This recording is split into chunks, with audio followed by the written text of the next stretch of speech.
Pancasila.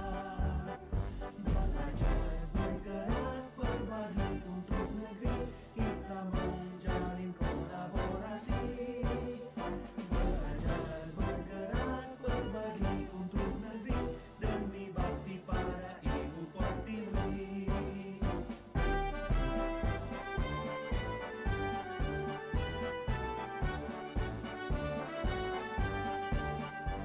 Buatkan tekad, kuatkan hati, negeri ini memanggilmu kawan. Belajar bergerak berbagi untuk negeri, guru penggerak.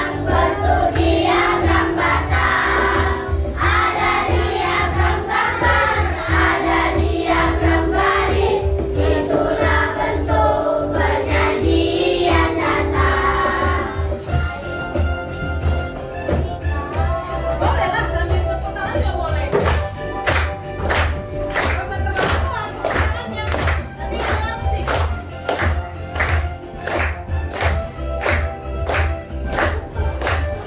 Pada cobain kok boleh. Desi Rehan. Ya.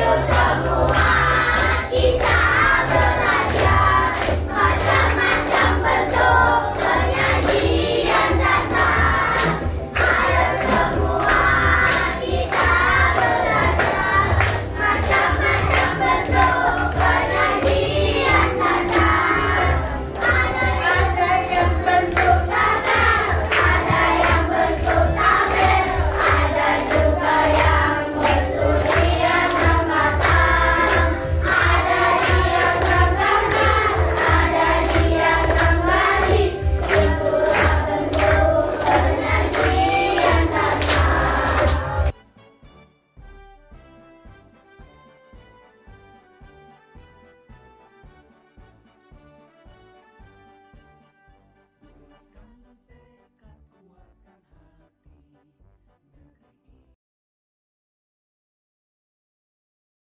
Assalamualaikum warahmatullahi wabarakatuh. Warahmatullahi wabarakatuh. Apa kabarnya?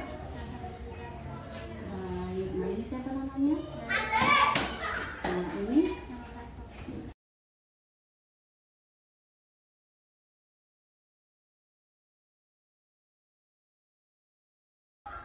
Assalamualaikum warahmatullahi wabarakatuh. Waalaikumsalam warahmatullahi wabarakatuh. Apa kabarnya Bu Erna? Alhamdulillah baik Bu. Baik. Gimana kabar suaminya? Alhamdulillah sudah mulai membaik. Udah ada perkembangan ya? Sudah ada perkembangan yang sangat banyak lah. Oke, alhamdulillah. Mudah-mudahan cepat sembuh ya, Bu. Amin. Oke, seperti kesepakatan kita bahwa hari ini kita melakukan pendampingan individu ketiga, ya Bu. Ya, ini masuk bulan keempat dan tadi juga saya sudah melakukan observasi. Nah, ada beberapa yang perlu kita diskusikan di sini, yaitu yang pertama review proses pembelajaran. Nah, proses apa yang sudah berjalan selama 1 bulan terakhir ini, Bu Erna? Sudah berjalan pembiasaan, kesepakatan kelas, budaya positif, pembentukan komunitas praktisi sudah jadi. Sudah berjalan. Oke, alhamdulillah. Kemudian apa yang menjadi rencana tindak lanjut pendampingan sebelumnya? Yang lalu rencananya kan pembentukan komunitas praktisi dan pembebasan modul-modul. Jadi ada beberapa yang belum saya imbaskan, Ibu, seperti pembelajaran berdiferensiasi sama KWC. Sebenarnya jadwalnya Jumat lalu, tapi karena kebetulan saya ada musibah dan kemarin kan di pembentukan komunitas praktisi itu kami sudah buat jadwal 1 minggu sekali setiap hari Jumat itu pertemuan. Kalau tidak bulan puasa itu 2 jam, tapi ketika bulan puasa seperti ini 1 jam saja.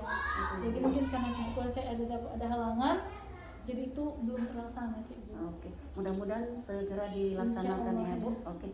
Nah, capaian apa yang diperoleh selama 1 bulan terakhir ini, Bu? Capaiannya yang pertama itu lagi tadi itu saya bisa membentuk komunitas praktisi dengan didukung oleh semua rekan saya, juga terutama didukung oleh kepala sekolah. Mereka walaupun di sini kami sedikit, tapi tetap mau untuk melakukan perubahan seperti itu saya rasa itu udah termasuk capaian saya yang luar biasa bagi saya. dan juga seperti budaya positif sudah, tapi belum semua. Tapi sudah disosialisasikan seperti membuat kesepakatan kelas. Jadi itulah sebenarnya kalau mungkin kan sudah dijadwalkan minggu ini membuat RPP, minggu depannya membuat kesepakatan kelas dan budaya positif yang lainnya. Tapi mungkin karena ada apa, mundurlah waktunya, dan juga kebetulan pula di sekolah kami ini bergantian mendapat musibah, Cikgu. Kemarin itu orang tuanya Miss Minar, ada guru kelas 2 itu juga lagi operasi, lagi kritis juga kan, Cikgu. Baru kemudian ada beberapa yang guru kelas 4 operasi usus buntu. Jadi makanya susah, udah sedikit tetap ada, jadi tapi mungkin pas waktunya pula ya Cikgu ya kayak gitu. Kondisi ya. Tapi tetap semangat ya. Tetap semangat insyaallah. Nanti ada waktu dilakukan pengimbasan yang belum diimbaskan ya. Bagaimana perasaan Bu Erna sampai saat ini dalam mengikuti program guru penggerak? Kok perasaan itu Cikgu terkadang susah dibilang karena banyaknya tugas gitu, makin kesini makin berat. Bahkan ketika saya dapat musibah gitu kan Cikgu, jadi menangis. Nggak apa-apa Ya, rasanya pengen nyerah aja Cikgu kan, karena terus Cikgu. Oke, tarik nafas dulu. Oke. Maaf ya Cikgu. Nggak apa-apa. Kadang saya pengen nyerah gitu Cikgu, tapi kan udah 70%, 30% lagi. Tapi mungkin kalau kasih cobaan di bulan Ramadan gitu ya Cikgu, dengan keadaan seperti ini. Tapi insya Allah saya akan usahakan Cikgu menyelesaikan yang belum saya selesaikan. Itu aja kendalanya untuk saat ini Cikgu. Kalau yang lainnya mungkin kalau nggak ada musibah yang sama sakit suami saya ini, mungkin saya masih bisa, saya bisa lakukan. Jadi ini kok seperti ini pikirannya bercabang. Mana bulan puasa, anak-anak di rumah, suami di rumah sakit gitu kan Cikgu. Mana pekerjaan numpuk, di sekolah juga gitu. Jadi ya beban tersendiri buat saya. Kenanya itu Cikgu. Nggak apa-apa. Jadi tugas yang kemarin udah di-upload nggak tuh? Ini udah selesai, belum saya upload. Kapan terakhirnya kalau di apa? Tanggal 16 Cikgu. Udah siap saya buat, tinggal saya kirimnya ini Cikgu, tinggal finishing, hanya buat cover-covernya. Saya selesaikan. Usahakan hari ini saya kirim. 2 hari sebelum tanggal itu. Hari ini saya kirim Cikgu. Makanya saya itulah di rumah sakit pun sambil jagain, kerjainlah mana yang bisa. Jadi gitu. Tapi makanya tadi orang di grup buat video apa enggak? Kasus saya tahu kasus, cuman saya nggak tahu kalau buat video karena WA itu kadang nggak terbuka, nggak saya buka Cikgu, karena ya gimana keadaan kan Cikgu. Oke, tadi saya baca mau rekaman video, video apa belum sempat. Makanya ini pun ya kemarin saya janji sama Cikgu, setiap Cikgu kemarin pasti ada yang berubah, tapi ini nggak ada Cikgu, nggak sempat saya membuatnya. Karena kemarin udah kami jadwalkan sama kawan yang lain, yuk kita buat media entah apa aja gitu. Udah kami jadwalkan, nanti Mas masuk pertama ya gitu. Dan rupanya ada halangan, jadinya nggak jadi. Makanya ini ya ginilah jadinya Cikgu, apa adanya, nggak ada yang baru. Yang penting Ibu sehat, Ibu tetap bisa mengerjakan tugas-tugas yang di LMS, dan Ibu juga bisa melaksanakan peran Ibu sebagai istri maupun sebagai Ibu bagi anak-anak Ibu. Itu sudah luar biasa. Oke, tetap semangat ya. Oke, bagaimana Ibu membagi waktu dalam menjalankan peran sebagai guru mengikuti program guru penggerak ini? Ya, kalau pagi itu saya fokus ngajar Cikgu. Jadi makanya mungkin di antara yang lain saya selalu telat karena memang saya mengerjakan tugas guru penggerak ini malam. Malam karena sampai siang sekolah, sampai rumah saya antar jemput anak les. belum lagi nanti ada daring Zoom Jimit di LMS kan cikgu. Jadi saya nggak sempat, jadi saya kerjakan itu tugas-tugas di LMS guru penggerak itu ketika malam. Masuk diskusi refleksi mengenai sosialisasi visi sekolah, ya Bu ya. Apakah Ibu telah melakukan sosialisasi terkait visi sekolah yang sudah Ibu rumuskan saat lokal karya ketiga kemarin? Sudah. Oke, alhamdulillah. Kemudian bagaimana respon warga sekolah terhadap visi sekolah tersebut? Baik, bahkan itulah kemarin itu saya sosialisasikan sekaligus menanyakan, karena kan ini sekolah punya bersama, bukan punya saya sendiri gitu. Kan pertama waktu itu setelah kita buat yang kemarin, saya lihatkan, tunjukkan kepada kepala sekolah, Bu lihat mana mau yang direvisi Bu, mana yang tidak cocok atau mau ditambahin. Dibaca Ibu itu, dipelajarin Ibu tuh, oh sudah cocok kata dia. Terus kemudian dibawakanlah ke komunitas praktisi, itulah sebagai agendanya, materinya waktu itu. Di situ ada penambahan sedikit dari teman-teman, tapi sebagian besar setuju. Jadi di situ visi misi dan juga ada jargonnya juga ada. Oke, mantap. Apa itu Bu? Bersinar cikgu. Apa artinya? Beriman, smart, indah, bersinar, indah. Aduh aku lupa. Dan ramah. Oke, bersinar ya. Bersinar, jadi SD Mawar bersinar gitu. Aktif satu lagi cikgu. Iya. Indah, aktif dan ramah. Oke, nanti minta sama Ibu Kepala untuk dibuatkan spanduknya biar dipajang di depan kan. Kalau ini saya buat sendiri cikgu. Ini ya? Ya. Oke, nggak apa. Oke, nah berarti apa rencana Ibu selanjutnya? Rencana saya selanjutnya mensosialisasikan ini sama orang tua. Orang tua. Tapi ya itu juga tadi bulan Ramadan, sepertinya mengumpulkan orang tua juga susah. Jadi insya Allah ini, karena visi misi itu kan harus diketahui warga sekolah. Iya. Dan termasuklah orang tua di situ, komite. Nah itulah rencananya, dan yang utama juga ya melakukan apa yang sudah kita visi misikan, melakukan aksi nyatanya lah supaya visi misi itu terwujud. Kemudian strategi apa yang Ibu lakukan agar visi ini bisa tersampaikan kepada terutama orang tua? Sementara saat ini kan kita masih suasana bisa dibilang pandemik ya. Ya itulah juga salah satu kendalanya, tapi ya nanti mungkin setelah Ramadan kita undang berapa perwakilan lah, karena kan kok rame-rame juga tidak mungkin. Mungkin dari komite sekolah itulah, dan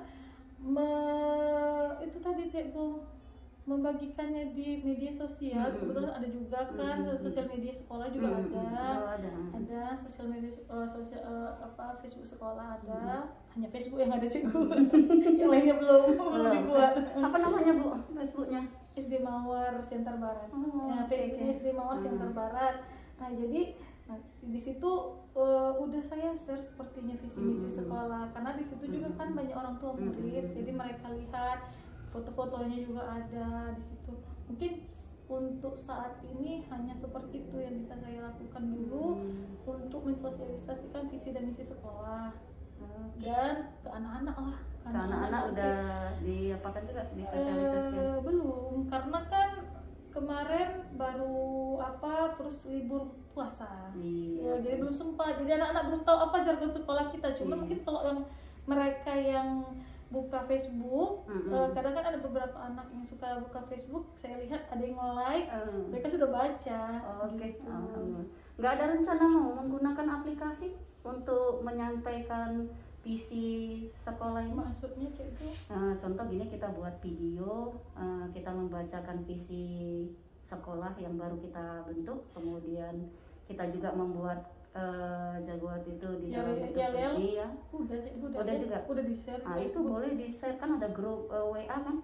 Udah di share juga di grup WA. Udah, tapi nggak tahu saya ya kalau ke guru yang lain. Kalau di grup saya sudah, kalau di di Facebook sekolah sudah Sudah. dengan jargon sekolah, visi misinya ada. Coba nanti sama guru-guru yang lain juga biar mereka nge-share juga videonya tersebut. Jadi secara tidak langsung orang tua sudah mengetahui, sampai nanti orang ibu sama kepala sekolah mengundang mereka untuk mensosialisasikannya. Ya kan? Oke? Apa perbaikan yang akan dilakukan mengenai praktik penerapan disiplin positif yang sudah Ibu lakukan? Kalau perbaikannya paling inilah Cikgu, pembiasaan, karena kan sudah kita lakukan, cuman ya masih ada beberapa yang belum dilakukan. Seperti kesepakatan kelas juga masih banyak dilanggar. Ya tapi bagaimana, nggak mungkin juga secepat itu kita jadi ya mungkin perlu proses. Ya mungkin kalau selalu sering diingatkan, lama-lama jadi kebiasaan kepala Cikgu. Bagaimana praktik pemetaan kebutuhan belajar murid yang sudah Ibu Erna pelajari dari modul 21? Pemetaan belajar ya Cikgu, ya disesuaikan dengan kebutuhan belajar mereka, minat belajarnya apa, hobinya apa. Cuman ya terkadang gitu, udah kita buat dianya, Bu saya mau begini gitu, Bu saya kok cuma ini, jadi belum bisa dilakukan seperti keinginan gitu, seperti realitanya beda lah dengan apanya keinginan ekspektasi kita begitu. Kadang-kadang anak-anak ini sudah dikasih yang lebih gampang karena saya pikir ini mereka nggak mau gitu. Kami mau kerjakan itu juga gitu, mungkin belum paham mereka. Ini pelan-pelan ya Bu. Oke. Kemudian apa saja kendala yang dihadapi selama mencoba melakukan pemetaan kebutuhan belajar murid dan bagaimana strategi yang Ibu lakukan? Ya, ketika mencoba itu strateginya ya seperti itulah, mencoba memahami minatnya apa, bakatnya apa. Jadi menyesuaikan pembelajaran itu sesuai dengan itu. Kadang saya masukkan sedikit, tapi kadang-kadang saya lihat hampir semua anak ketika pembelajaran itu diubah menjadi ke dalam bentuk lagu, mereka coba hafal. Begitu. Jadi kan berarti minatnya seperti ini gitu. Dan diajak main, dibawa main. Kadang-kadang pelajaran itu dibuat jadi dalam bentuk permainan gitu, mereka senang. Jadi mungkin strateginya seperti itu aja gitu. Oke. Berapa siswa Bu? Saya 34 orang laki-laki, 22 perempuan 12. Banyak laki-laki. Muslim semua? Muslim semua. Muslim semua ya. Iya. Apa manfaat yang dirasakan Ibu setelah melakukan pemetaan kebutuhan belajar murid? Kalau bagi saya jadi lebih gampang sih sebenarnya, lebih nyaman. Lebih nyaman tuh kelas. Jadi anak-anak itu kadang-kadang yang udah bisa itu saya buat, ayo ajarin temennya gitu, jadi tutor sebaya gitu. Jadi membantu pekerjaan ibu gurunya. Jadi saya bisa fokus sama yang benar-benar tidak memahami konsep materi yang kita berikan. Jadi lebih dekat lagi lebih ya Bu? dekat sama anak-anak, dan anak-anak pun menganggap kita, dan memang selalu saya biasain ini kita berteman gitu. Jadi tapi teman juga masih ada sopan santunnya gitu. Jadi kadang-kadang anak-anak ini kalau nggak ditekankan seperti itu kebablasan sama gurunya. Jadi mereka pun jadi lebih terbuka mau, tapi ada juga yang tidak dideketin juga masih belum gitu. Butuh proses ya Bu. Iya. Oke, kemudian apa saja strategi diferensiasi yang sudah Ibu terapkan di kelas? Strategi diferensiasinya masih sama seperti yang tadi, Cikgu masih melihat apa kesenangannya, minatnya apa, masih seperti itu saja. Dan kadang-kadang kalau misalnya ada orang tuanya, saya coba tanyakan ke orang tuanya juga.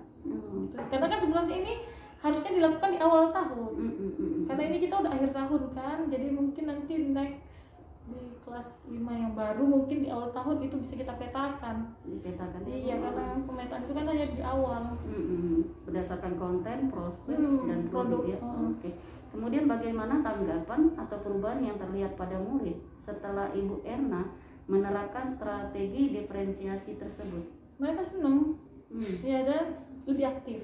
Lebih aktif? Iya, lebih aktif karena mereka merasa tidak dibedakan. Ya kalau kayak saya bilang tadi sebenarnya diferensiasi itu kan different pembedaan, tapi pembedaan untuk satu konsep gitu ya, untuk satu konsep kalau dulu kan kita bedakan anak beda belajarnya. Ini belajar matematika ini kayak kemarin kan kubus. Jadi kalau dulu dia nggak ngerti apa-apa ya udah buat aja kali-kali kita bilang, padahal sementara kali-kali itu kan bukan tujuan pembelajaran hari itu kan gitu. Jadi kalau sekarang kan mungkin ya walaupun belum tercapai tujuannya 100%, tapi kan mereka udah bisa, oh ini dia rupanya balok, jadi ikut merasakan pembelajaran hari itu. Sehingga pembelajaran itu berpusat pada anak. Karena kan itulah yang apa kita kan tujuan kita juga. Tujuan kita. Oke. Nah kemudian apa rencana yang akan dilakukan untuk perbaikan penerapan pembelajaran diferensiasi di kelas Bu Erna? Rencana saya kedepannya untuk membuat lebih banyak lagi media terutama media-media yang bisa saya buat melibatkan mereka. Jadi kemarin juga ada teman yang bilang, teman saya, ayo kita usulkan kepala sekolah dicat kelas seperti mereka pojok baca. Jadi kalau saya bilangin aku pribadi, aku nggak suka. Kenapa? Karena kalau dicat itu nggak ada keterlibatan siswa di situ. Kalau menurut saya, ya kalau saya, misal saya kepala sekolahnya di sini, saya luar aja saya buat mural. Apa itu mural yang tapi bisa berpusat sama anak, saya bilang yang bisa bermanfaat bagi mereka. Ya pojok baca bermanfaat bagi mereka, tapi kan mereka tidak terlibat di dalamnya begitu. Karena kan kelas itu milik mereka. Biarkan mereka berkreasi, walaupun mungkin nggak terkadang anak-anak kan tidak bisa mengeluarkan ide kayak gitu, ataupun ada idenya dia takut dong dulu ibu bilang apa. Tapi kadang-kadang ayo kita buat, Bu kalau kayak gini kan cantik Bu gitu. Jadi kalau kayak saya ini cikgu ini anak-anak yang nempel, saya buat satu aja contohnya, nah lanjutkan, saya buat satu contoh daun, lanjutkan, saya buat ini. Jadi mereka seperti yang dulu pernah saya bilang juga, ada rasa saling memiliki. Jadi saya bilang cantik sih memang yang dilukis-lukis itu cantik, tapi kalau saya lebih seneng yang buatan sendiri, buatan mereka sendiri gitu. Ya jadi makanya kemarin sama temen-temen, ya ibu kan bisa buatnya gitu kan. Kalau kami nggak bisa itu kalau, tapi karena nggak mau gitu, karena kan belum dicoba. Iya, dan belum mau ya. Semua itu apalagi sekarang kan kita sudah gampang, ada YouTube, semua saya lihat dari YouTube gitu. Jadi ya itulah, melibatkan apapun kegiatan di dalam kelas ini saya usahakan untuk melibatkan siswa Sehingga timbul rasa tanggung jawab. Ya. Nah, apa hal yang membuat Ibu Erna bangga pada diri Ibu menjalani program guru penggerak ini? Saya bisa berbagi, Cikgu. Itu yang pertama, saya bangga karena saya rasa kalau saya bilang apa tuh guru penggerak, itu guru elit, saya bilang. Itu saya, Cikgu, saya bilang itu itu guru elit loh. Kenapa? Nggak semua orang bisa jadi guru penggerak, saya bilang kan. Dan di situ kita kan diajari banyak kegiatan yang sangat bermanfaat gitu. Kita lebih duluan tahu dari mereka gitu, dan kita juga bisa mengimbaskan sama orang. Dan guru penggerak itu guru yang terpilih loh, makanya saya bilang guru elit. Kan mau masuk ke situ juga bukan asal-asal ujiannya. Walaupun dulu awalnya saya males-malesan sih ikut. Coba-coba. Bukan coba-coba, dipaksa kepala sekolah ikut kan gitu ya kan. Jadi menghargai kepala sekolah, ikut saja kan gitu. Jadi tapi tidak pernah ada harapan di hati lulus, enggak pernah. Malah terkadang ya udah asal-asal aja kerjanya, semoga tidak lulus. Itu dulu memang awalnya Cikgu. Tapi lama-lama setelah kemarin ternyata banyak manfaatnya, kita bisa meningkatkan kompetensi diri sendiri terutama. Ya begitulah, jadi ada rasa bangga lah. Nah, kemudian bagaimana caranya Ibu berbagi apa yang sudah Ibu pelajari selama ini? Ada saya share ke media sosial, apa yang saya, semua pekerjaan hampir semua yang bisa saya share, tugas-tugas di modul itu saya share di Facebook. Saya pakai Facebook sama YouTube. Facebook pribadi, Facebook sekolah. Ya, saya tag ke sekolah dan YouTube. Iya, itu bagus. 3 itu yang untuk sosial medianya. Dan kemudian saya sering cerita-cerita dengan teman. Sampai untuk sekarang itu hanya itu, Ceng. Kemudian ibu nggak masuk nggak di grup FB guru penggerak? Masuk. Nah kalau bisa nanti di apa yang sudah di share di FB pribadi, share kembali aja di guru penggerak, sehingga orang-orang yang bergabung di guru penggerak dari mana saja bisa melihat, bisa terinspirasi, sehingga bisa berbuat seperti apa yang ibu buat gitu. Ketika kita nanti Lokakarya 4, nah, nanti keluar undangannya, saya akan share di grup kita. Nah, saat Lokakarya 4, Ibu membawa RPP pada modul 21. Nah, kemudian membawa dokumen aksi jangka pendek yang sudah diperbaiki ketika kita Lokakarya ketiga. Nah, itu aja ya Ibu ya. Jangan lupa itu dibawa. Kemudian nanti visi Itu sudah di print ya? Iya, itu dibawa. Kemudian visi misi yang sudah Ibu sosialisasikan bersama warga sekolah, nanti itu di dalam bentuk PDF boleh, dalam bentuk Word boleh, tapi di bawahnya buat dulu dokumen orang Ibu. Ketika Ibu merumuskan visi misi itu, nanti kirim ke WA saya pribadi, Ibu ya.